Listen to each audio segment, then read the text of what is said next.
allez sur la chaîne Zoé Mukangala TV. Vous allez suivre votre émission télévisée, l'histoire de ma vie. C'est une télé-réalité que nous sommes en train de faire pour vous édifier. Comme la Bible le dit, regardez vos conducteurs et imitez-les, suivez-les. Comme Paul a dit, soyez mes imitateurs, comme moi je suis imitateur de Christ. Suivez votre télé-réalité, une émission qui vous est donnée pour vous édifier. L'histoire de ma vie. Comme on lit dans la Bible, on lit l'histoire de Jérémie, on lit l'histoire d'Esther, l'histoire de Ruth, l'histoire d'Abraham, l'histoire de Jacob. Maintenant, vous allez lire l'histoire de Zoé. Tous ceux qui aiment Zoé Mukangala, vous pouvez nous suivre dans cette émission, l'histoire de ma vie. Une télé-réalité pour vous édifier. Merci beaucoup.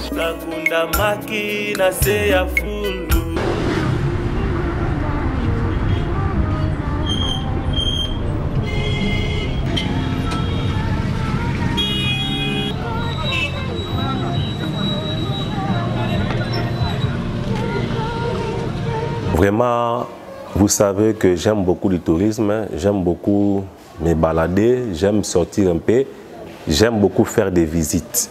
Vraiment, et c'était une occasion pour moi d'aller découvrir aussi l'extérieur. Malgré que c'était d'abord pour visiter un peu des terrains, nous avons des programmes pour l'église au niveau de notre communauté, afin de faire des activités à caractère social. Par exemple, les champs, etc. Maintenant, nous devrions aller visiter une brousse quelque part. C'était dans un petit village. Dans un petit village, on devrait aller visiter une brousse. Là où nous devrions faire aussi un champ dans le cadre à caractère social dans notre communauté de l'église. Et je devrais aller visiter moi-même en personne. Un bon matin, Namoni appelle à papa écoute na téléphone, j'étais surpris. Papa Bengingai, Karine Bongama, Tozo déplacé. En tout cas, ils allaient pas surprise mon copain Nangai. Monsieur Banato te maki na baba na binoa. Ah moi que lelo yo nous en retard. Ça va trop on la bala. Tout le monde na baba na mutuka.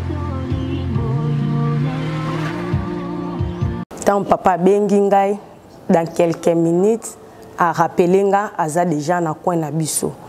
En tout cas, nous allons vraiment prêter mais na bonga mais rapidement, na bimi na coin na rejoindre papa. Ayebisinga na matana mutuka tokende na ngambu. Parce que l'église doit na ba projet ya bilanga. Nde tokenda ki na sanda toke visiter ba terrain où ils a bien pour na ko produire na niveau ya bilanga. Pour esunga peuple de Dieu et sungape batou. Pour moi, c'était pas seulement pour aller visiter les champs, mais c'était aussi faire du tourisme. Comme j'aime beaucoup vraiment le tourisme, vous le savez, nous devons aller à Kiwelo. C'est pour cela que j'ai dit appeler ma fille Karine, parce qu'elle est un peu souple. Je l'ai appelée, viens, on va aller visiter. Et nous sommes allés, c'était vraiment génial.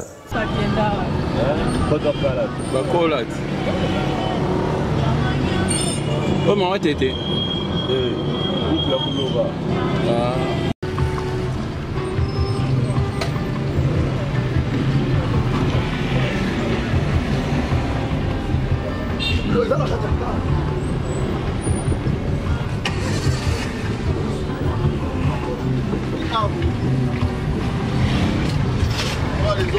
Oya otambula bwena bombe neto za mseno makolo yo sa marche de santé. Vous avez sauté hein? Maman. Ah, oh, même bien nazalaki na maman. Nazali na groupe moi to lambi ba ye marche de santé bino ko lambi tant ba sisa ba ye.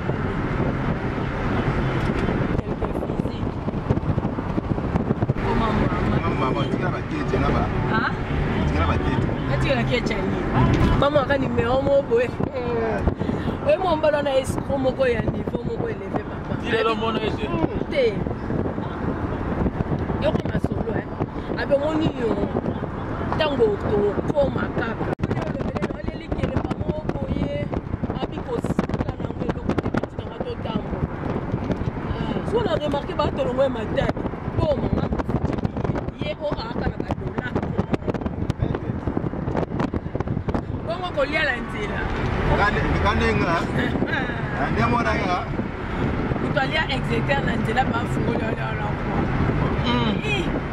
Et là, en cours de route, il y avait vraiment une ambiance terrible. Parler, c'était vraiment bien.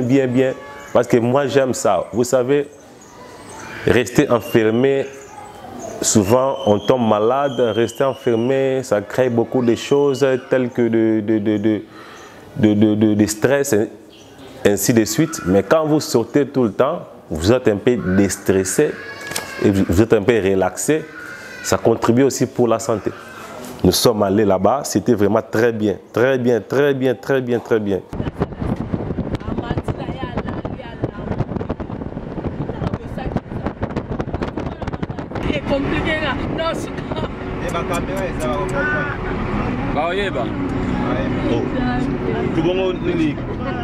Caméra filmatique na kati.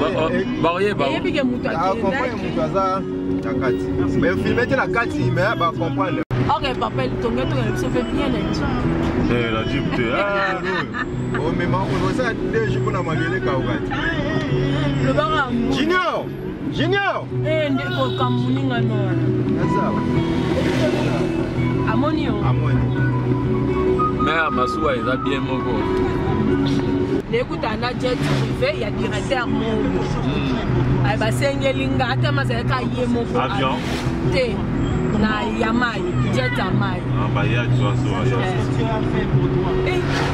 Nous devrions laisser la voiture au niveau d'une cité qu'on appelle, si je ne me trompe pas, Sanda.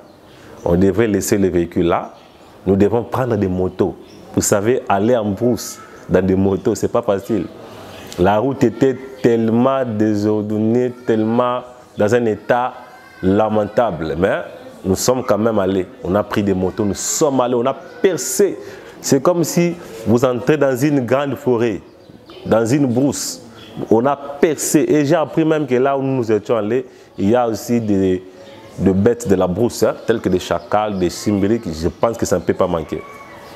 Des serpents, n'en parlons pas. Même à la cité, il y a des serpents. Là-bas, ça ne peut jamais manquer.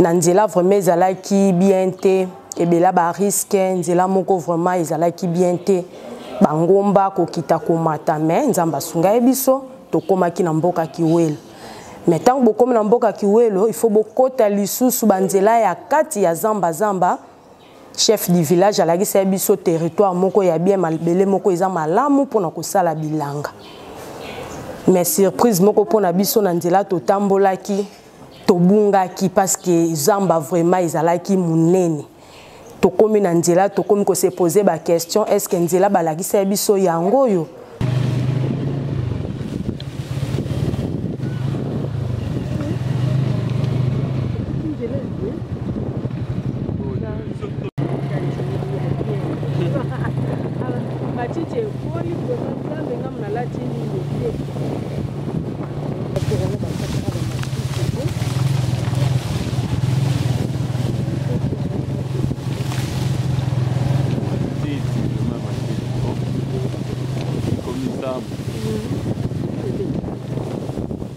Toi qui prends de là, net na moni distance totamboli da mingi. Hein?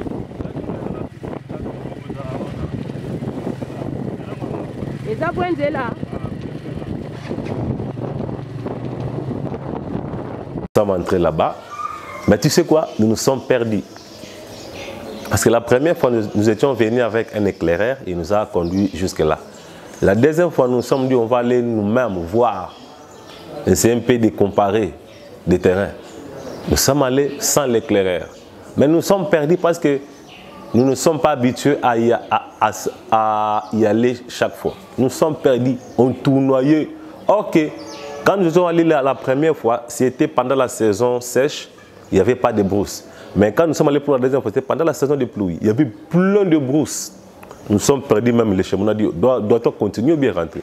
On faisait des demi-tours, on rentrait dans le village Kiwelo. Tantôt, on rentrait là, il n'y avait personne dans les villages. Tous les villageois étaient allés faire des champs. Les villages étaient restés vides. On pouvait demander à qui? Nous étions censés rechercher les chemins. Est-ce que nous ne sommes pas trompés, nous ne sommes pas perdus?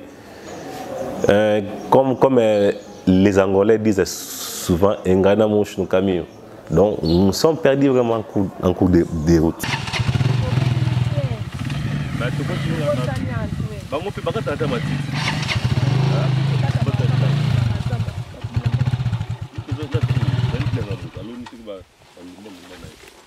Il faut que tu aies un peu de il faut que tu aies un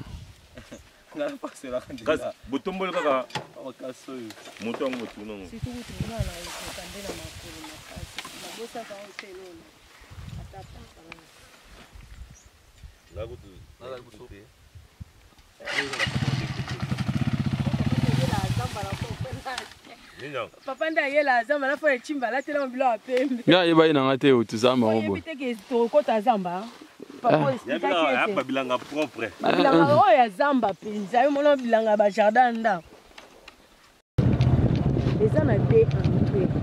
Entrée moko eza quelque part ya photo. Hein? Ela ngata kota tiwisigo yo. Bilanga nde obosani fete. Njela ka yango hein? Sana. Yo no tala mboka otokoma te. So mo te tokotaka awa ngompe tokotaka ndako pe toleka ngo. Moni jour mbule betaka nga to telema to bata na ndako toleka. Donc isenga ka yemoko mutu azalaka kuna bilanga ngo. Bisiko to bito ya 100 ye. Ya lipo bilanga. Ye ka tala na ya. Ah, quand tu vas ka matisa ki okata na. Vous, moi, tout le monde a bandé, kota boué. Exact.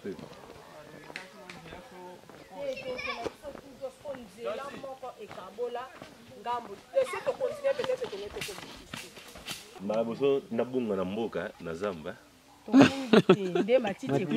Confusion des bilans. Confusion.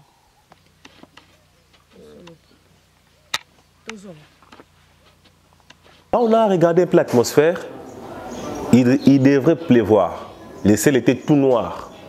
Nous avons dit, si on reste ici, parce que là, les véhicules n'entrent pas. Même les motos, quand les motos arrivent là-bas, ils doivent sortir avant la pluie. Parce que s'il pleut, personne ne sort. Il y a vraiment de... Donc, parce que c'est un terrain argilé, il y a trop d'argile là-bas, mais quand il pleut, il y a de la boue. Même si vous allez à pied, vous allez marcher difficilement. Il y a de la boue là partout, donc c'est difficile à marcher. Comme il y avait déjà des pluies, il y avait un peu de petites gouttelettes qui tombaient. Nous nous sommes dit, non, nous devons sortir. On va revenir un autre jour. On a démarré, on a pris les motos, nous sommes sortis. Donc on roulait comme si on faisait la course. On roulait de manière que la pluie ne puisse pas nous trouver là-bas, que la pluie nous trouve soit à Sanda. Une fois arrivé à Sanda, déjà la pluie était là. Nous sommes faufilés à monter dans la voiture.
J'avais besoin de quelque chose, comme des bananes plantains et d'autres choses là. Comme on ne l'a pas trouvé sur place en Sanda, on a jugé bon d'aller à Kinzamvouet. Là-bas à Sekebang. Nous sommes allés à Kinzamvouet.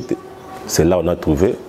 Mais je n'ai pas voulu descendre, j'ai voulu rester toujours là dans le véhicule. Je ne voulais pas me salir parce qu'il y avait la pluie, descendre comme ça, j'ai risqué de me salir. Je suis resté là dans la voiture. Mais je vous dis que ça s'est bien passé. On n'a pas eu de choix. Donc vraiment, il pleut énormément. Vous voyez, il pleut. Et une forte pluie. Bon santé,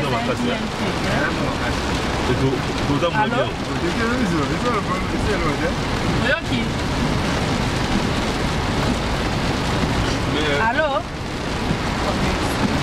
Comme il plaît ici, est-ce qu'à Matadi aussi il y a une grande pluie comme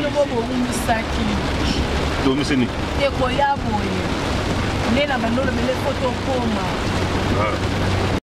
Tant que tu na Kinzau, na se ya mbula, to tambola pa na difficulté makasi na sous la pluie, mais to bande ko bunda na nzamba sala grâce, to komaki bien, to luka pe biloko to banda luka photo sombela pasteur ba banane plantain pour na bana. Nde yango to sombaki, to komaki na biso de retour na Matadi.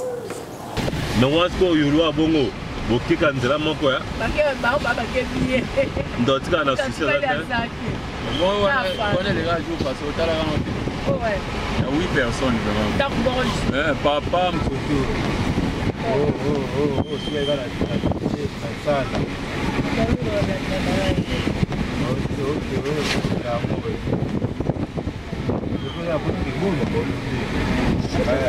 So il faut m'attendre des mecs à attaquer comme.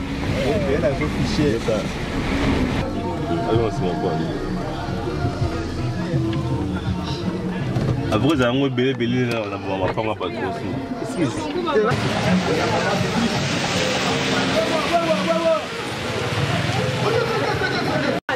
combien? 8000. Ah 8000 dans deux ni binocle. Oh. Elle a fait, il y a fait. Rouler sous la pluie, nous sommes rentrés à Matadi sous la pluie. Mais arrivé à Matadi, il n'y avait pas de pluie. Matadi était très bien. Je me suis dit, mais si j'étais mouillé, donc ça n'allait pas bien faire en arrivant ici à Matadi. Il n'y a pas de pluie, mais moi là-bas, j'étais mouillé par l'eau de pluie.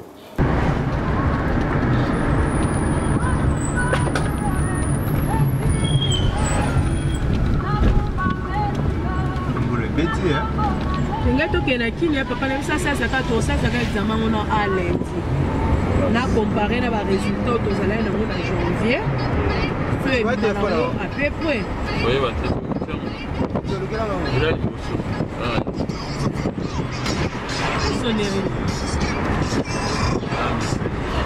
Allô? Je vais dire, la sauce est rappelée. La sauce est rappelée.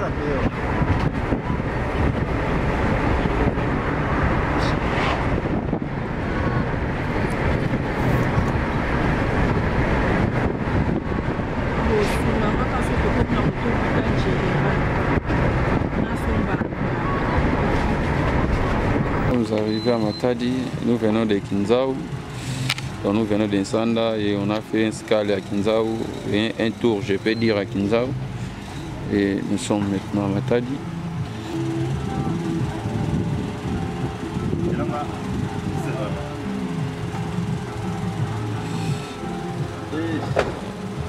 Pasteur, comment étaient passés les voyages alors?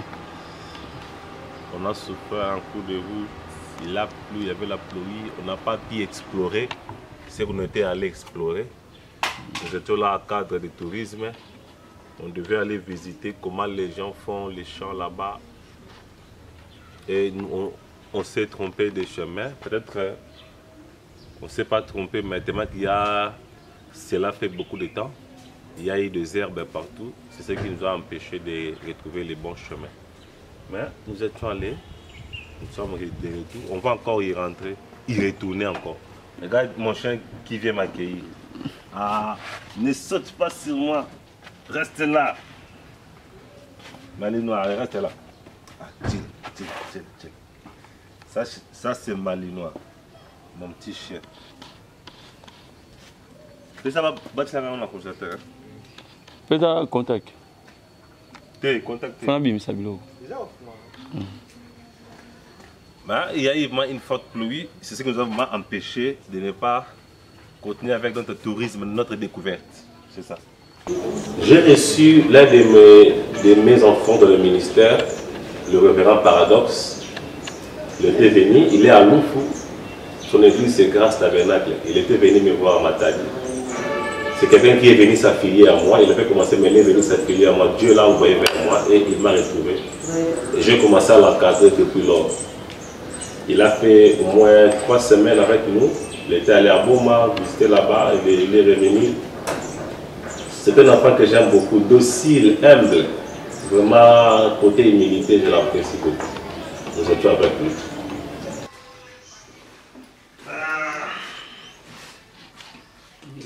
Amen. Soyez les bienvenus. C'est bon. Ok.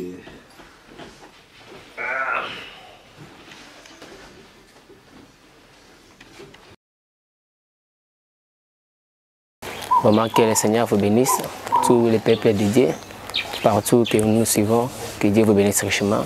C'est votre précieux frère Paradoxe Kunda, le pasteur de l'église Grâce Tabernacle à Loufou Frontière. Donc je suis ici, venu chez mon père, mon évêque Zoé Mukangala, et toujours pour la prédication. C'est ce que j'étais venu ici, j'ai parcouru par-ci par-là pour prêcher l'évangile. J'étais à Mwanda, à Boma. Est-ce que je me suis venu maintenant ici pour terminer chez mon père, comme ici à Matadi.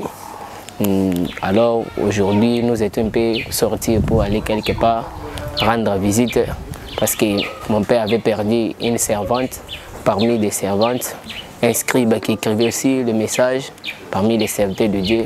Et c'est pourquoi nous étions allés rendre visite à la famille biologique. Après la famille biologique, comme mon ordinateur aussi avait un petit panne, quelque part des systèmes. J'avais un peu essayé qu'on puisse le faire, mais ça n'était pas bon marché. On était allé là-bas aussi rendre visite à un ingénieur qui fait la réparation de cela. Alors on a laissé l'ordinateur là-bas et on a fait un peu de petits parcours. Vraiment aussi, nous avons eu notre église là-bas à Loufou Frontière. Je pense qu'avec cette chaîne qui nous a été aidée par la grâce du Seigneur, vous serez là pour nous suivre aussi la prédication qui aura passé aussi par notre chaîne. Soyez nombreux, suivez cela à tous les temps. Le Seigneur Dieu vous bénisse richement parce que nous cherchons toujours à gagner les ciels. C'est pourquoi nous avons voulu que vous pouvez nous suivre, même de loin, partout où vous êtes. Donc soyez tous les temps, mardi, jeudi, suivez la prédication, même ici à Matadi, même là-bas à Loufou, partout que nos églises est là. Donc entrez, priez le Seigneur, Dieu du ciel ne manquera pas à faire quelque chose pour cela. C'était le deuil de notre sœur Rite Nisha, qui a beaucoup souffert de maladie. Elle a vraiment souffert beaucoup pendant longtemps.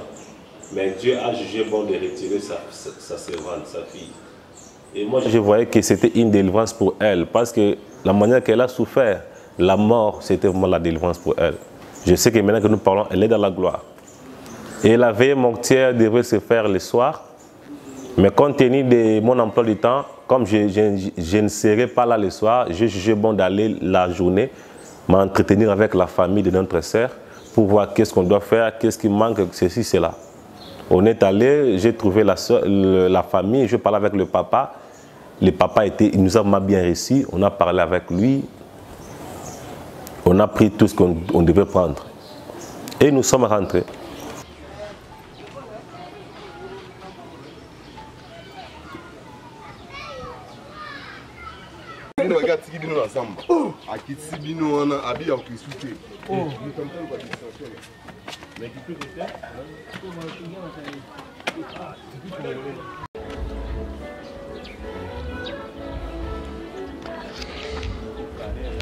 Ah donc on comme fort. Tout musika kuna tito comme votre est vraiment difficile. Mais comme le pasteur Zoé azana motema ki bo papa motema ki bonzambe asali to akoma esika matanga ezali et toye kolela na ba o bazolela. Ko Bible lobi yango eza biso te mais Bible lobi lela na ba oyo bazana passe. Merci beaucoup. To continuer.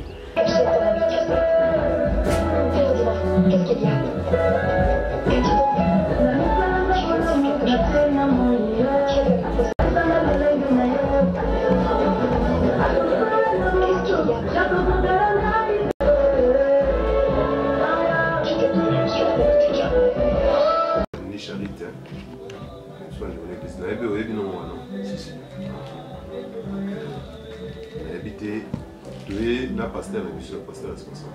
Au moins, on était déjà non? Non, pas encore. Il est là dans le téléphone. Pasteur responsable de la mission, il s'appelle l'auteur officiel par rapport à un dossier du programme et deuxième ministère.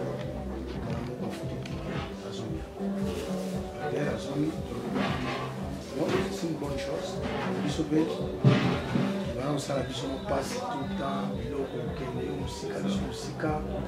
c'est pour qu'on a l'entretien, s'occuper de eux.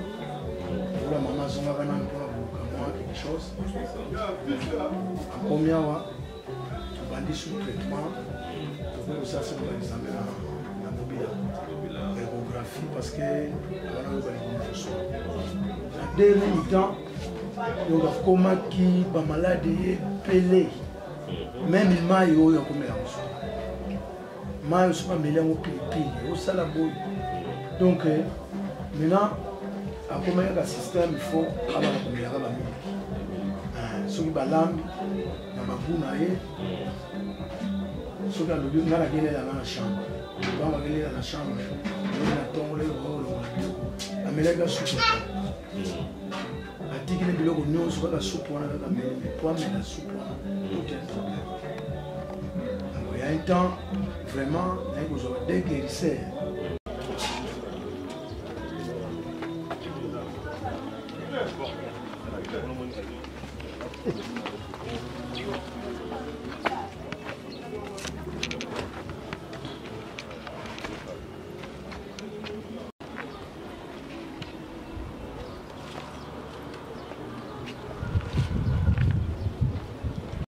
J'ai jugé bon parce que l'une de mes enfants, l'une de mes filles m'a appelé, elle avait besoin que je puisse aller prier là où elle vend. Elle commençait à vendre quelque part, je devrais aller prier sur sa table, afin de bénir la table, que ce qu'elle fait puisse aller de l'avant. Nous étions allés là-bas, je priais sur sa table, et on a pris un peu des moments, comme on avait un peu faim, on a cherché un peu quelque chose là, de fast food, donc quelque chose de rapide. Nous sommes entrés quelque part, on a essayé un peu de manger. Manger en famille, hein? Moi j'aime ça quand on mange ensemble, on fait tout ensemble. C'était vraiment bien, trop bien même.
Jeep nini yo?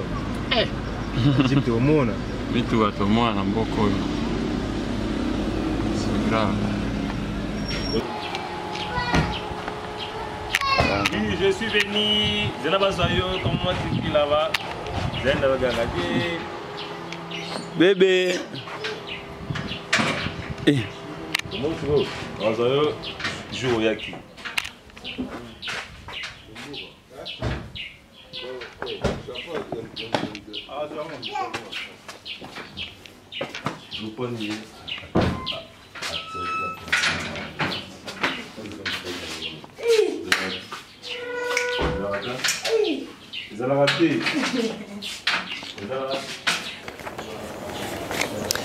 C'était le dimanche. Ce dimanche-là, le Seigneur m'avait inspiré de parler un peu sur un thème, ce que l'œil n'a point vu, ce que l'oreille n'a point entendu et ce qui n'est jamais monté dans le cœur de l'homme. J'ai beaucoup insisté sur le paradis. C'est là que je devais parler, je parlais sur ça. Je fais voir comment la mort est une délivrance pour quelqu'un qui a beaucoup souffert. Je fais voir comment nous devons être prêts, se préparer toujours pour servir le Seigneur.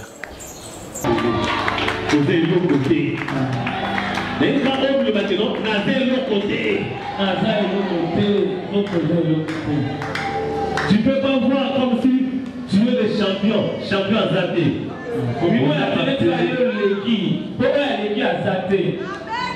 Quand on fait un miroir, on dit, là, on a danger. C'est ce qui a cette périque. Dans ce là, on n'a pas la ouïe, on va accident. C'est la typique na 24 novembre en montage général. Tout. Même pour le coup, papa a fait et ça. Qui est sur la montage d'abord, totalement. Amen. Les vanité des vanités. C'est pas les chrétiens ne voient pas ce qui se passe. Il y a pas Christ. Parce qu'on a soutenu et qui s'allume. Qu'est-ce qui se passera après? Parce qu'on a tout dit comme un nid, on sait quoi les gars, Dieu n'a pas fini avec toi. Quand vous avez la sexualité, même les pommes là de risque là, on va mettre la satan là. Alors on va dire moi, il est comment on dit. Attends, on va appeler la satan là, on met les wana. Tu vas mettre sur moi, il est beaucoup fatigué. Mais si Dieu a fini avec toi, parce que celui qui s'est passé sur le salaire, il est tout là, il y a sur le coup. Malaria, comme les maillots chauds, vous ne pouvez pas m'agir le coup. C'est une base. Voilà. Le problème n'est pas comment j'ai libéré la terre. Moi, c'est pas vraiment bien. Il y a là, il n'a jamais tout le coup de te souvenir de beaucoup faire.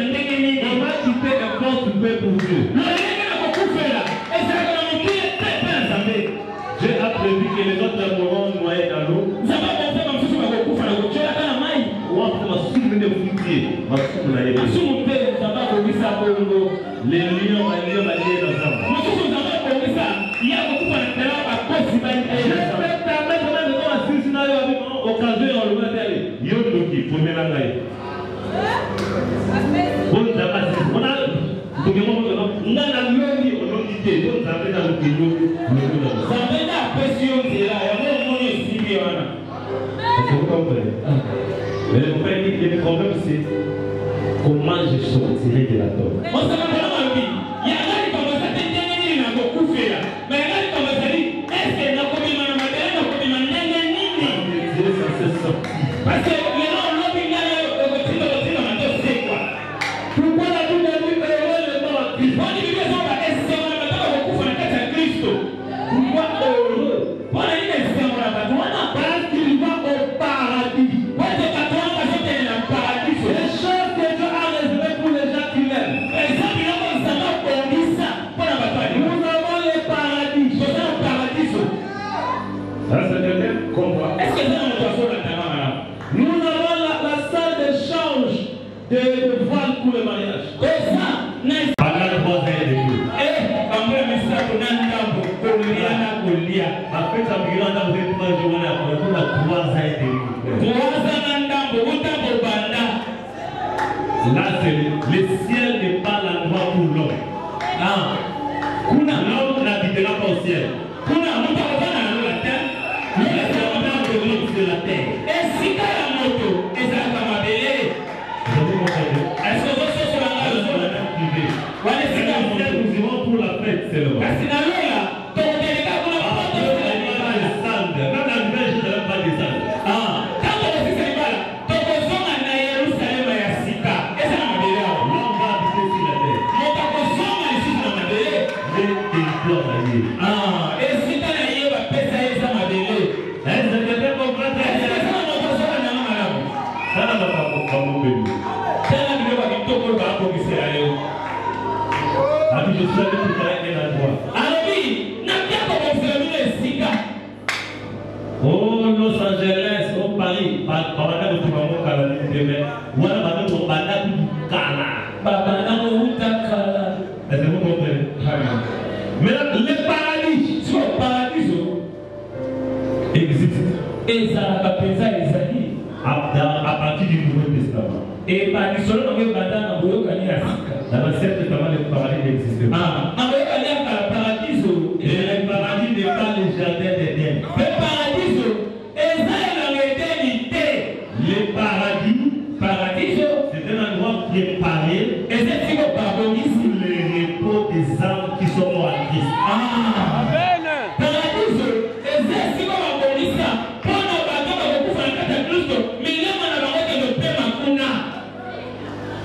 Est-ce que vous comprenez? Est-ce que vous êtes cela? Mais quand les gens font la confusion, ils disent que pour vivre dans le paradis, nous qui les gars, on a est-ce que c'est pour le paradis, c'est pas pour les morts. Et le paradis n'est pas éternel. Ça sera aboli. Le paradis, exactement comme le mari reviendra. Les morts en Christ quitteront le paradis.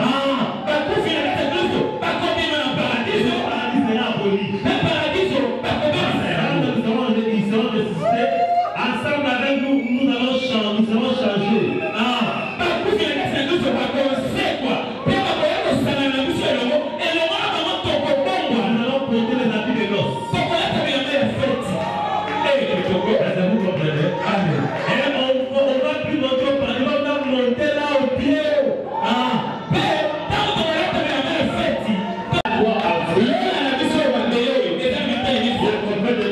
La matière, le temps et la lumière.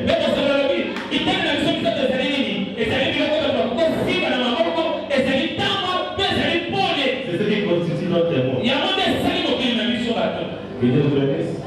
Dans le deuxième ciel, là où il y a le diable, il y a aussi trois parties. On appelle les deuxième ciel, c'est ça la Bible. Il y a aussi trois parties. La région terrienne, ce qu'on appelle les séjours des morts. Là où les pécheurs qui meurent, là-bas, la première partie.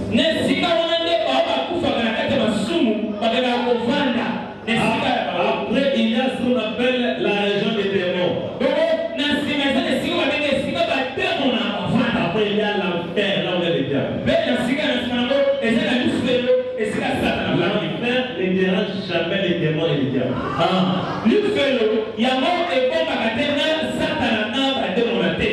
Et dérange la volonté. L'enfer va derrière seulement les pécheurs. Le diable habite à l'enfer, c'est son nom. Maintenant, dans ce cas, nous sommes en fer et que le cognon va étendre à temps de feu. C'est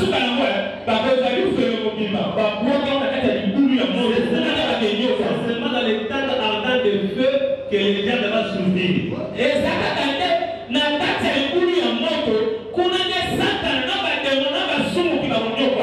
Quelqu'un qui dit que les diables iront en enfer. Donc, il dit que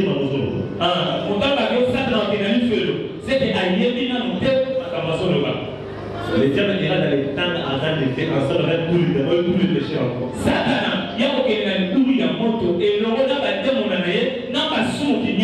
Est-ce que quelqu'un comprend? Dans le ciel de Dieu aussi, il y a trois parties.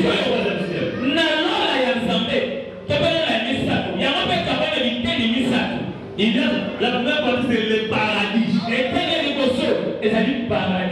Là où vont les chrétiens qui meurent en Christ. Après, il y a la région des anges. Et le troisième partie, c'est le trône.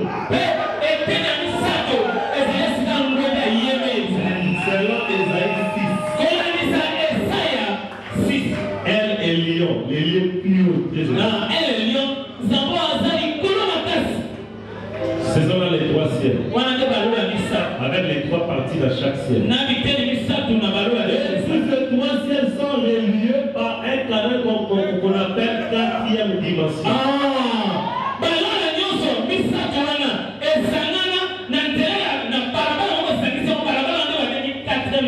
Le mouvement des ondes. Il y a mes pépés, et c'est dans ma communication, et dans ma appel téléphonique, et tout ça, les aides. On est dans mes pépés. La moi, quand sur le téléphone, moi, je t'ai même bien. Donc, Internet, connexion, pour les Galawana. C'est ce que la science a capté. La science a capté cette quatrième dimension. Il y a un modèle quatrième dimension. Il y a des animaux voilà. Quelqu'un qui meurt, s'il est chrétien, il quitte ce monde. Au travers de la quatrième dimension, il passe là pour aller au paradis.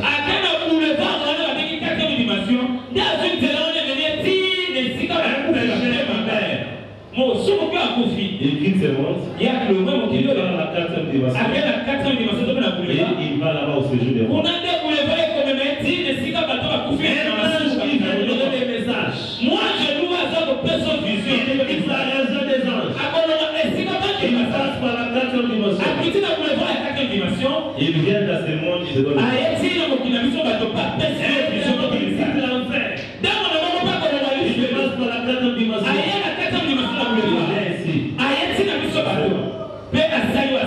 C'est pour cela que dans la quatrième dimension, là on pouvait entendre Satan vers Dieu. Dans la quatrième dimension,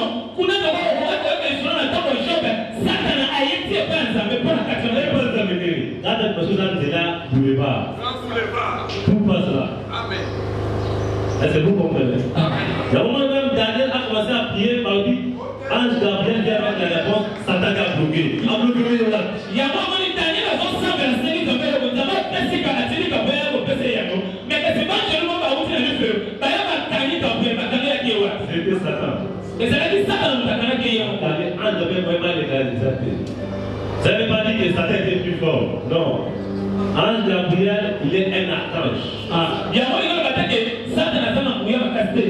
Gabriel, il y a allé moins chez nous. C'est un archange. Un archange. Avant mon continent chez nous. Elle est département des messages. Avant mon continent, on a pas chez nous, on va faire ça comme ça, on va faire prophétie. Dieu est bien organisé. Ça fait un an, on a eu, attends, on a pas l'humanité à abonder à sous la maison. Vous avez à aller à la je vous ai à le monde dans la ressource. Nous avons un homme qui a marché la terre comme un message sous le Kunda. On les a dit à la maison, on a fait un homme, on a sorti un homme, on a eu, à son compte un homme voisin, moi nous avons un problème. Voilà la raison. On a dit avec une boulier. Gabriel ne pouvait jamais combattre. Gabriel y a combattu au Kunda.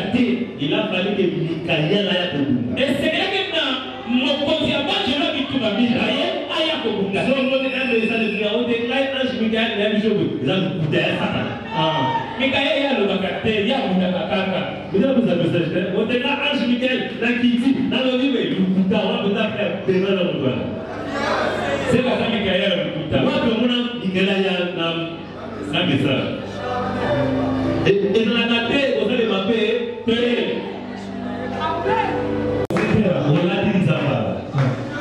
Saint-Esprit, ce que vous avez à moi, c'était la bête à beaucoup. Là, on ne table pas à plus ça. Quand on dit Saint-Esprit, qu'est-ce qui va tenter de l'argent? Ni un monsieur de commission. Je termine avec un autre témoignage de notre sœur Sarah Kikele. Dans la société, elle est appelée comme ça, maman, c'est Sarah Kikele. Cette sœur-là, de maman, elle est sur le pasteur Barout. Ah, mais non, ça, elle est comme là, de Barout. Il est allé ma tête de femme. À quel âge que vous savez? Je lance ce témoignage ici dans ma téléphone. N'a pas la état de la tête. Il y a des choses déjà réservées pour nous. Et c'est la réponse de la police à 4 ans. C'est pas une chose que le monde ne peut pas faire. On ne peut pas faire pour nous. Je vous ai montré les trois chemins. Un jour, tu attendras m'avoir raisonné à tes oreilles. Pendant que vous êtes en vie, c'est le moment de te transformer.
accompagné de chacun. Yango, étant la caméra passe, il s'est bien enseignement. Et dans ce cas, mon client a toujours été accompagné de tribulations. Yango, étant la caméra passe, il rechercher ceux qui sont d'en haut. Parce que comme il n'y a pas de polo, c'est là où il n'y a pas de chacun. Vous n'allez pas ces amis.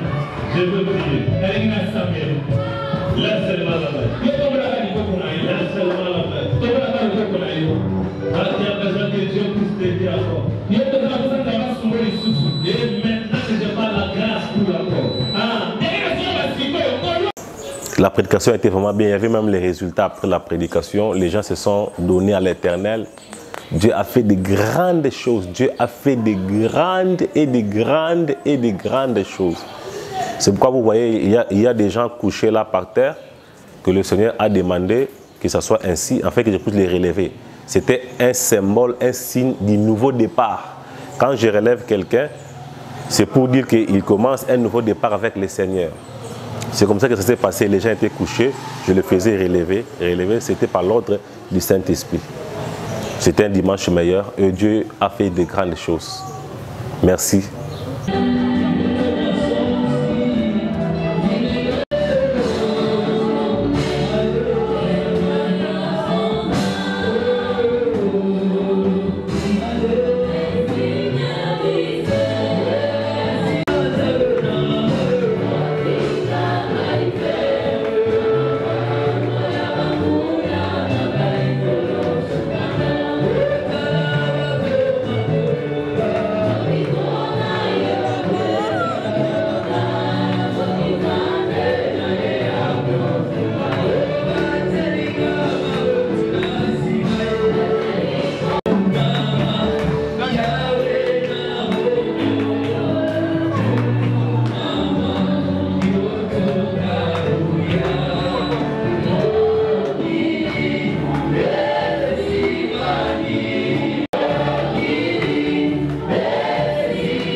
Allez sur la chaîne Zoé Mukangala TV. Vous allez suivre votre émission télévisée L'histoire de ma vie. C'est une télé-réalité que nous sommes en train de faire pour vous édifier. Comme la Bible le dit, regardez vos conducteurs et imitez-les, suivez-les. Comme Paul a dit, soyez mes imitateurs, comme moi je suis imitateur de Christ. Suivez votre télé-réalité, une émission qui vous est donnée pour vous édifier. L'histoire de ma vie. Comme on lit dans la Bible, on lit l'histoire de Jérémie, on lit l'histoire d'Esther, l'histoire de Ruth, l'histoire d'Abraham, l'histoire de Jacob. Maintenant, vous allez lire l'histoire de Zoé. Tous ceux qui aiment Zoé Mukangala, vous pouvez nous suivre dans cette émission, l'histoire de ma vie. Une télé-réalité pour vous édifier.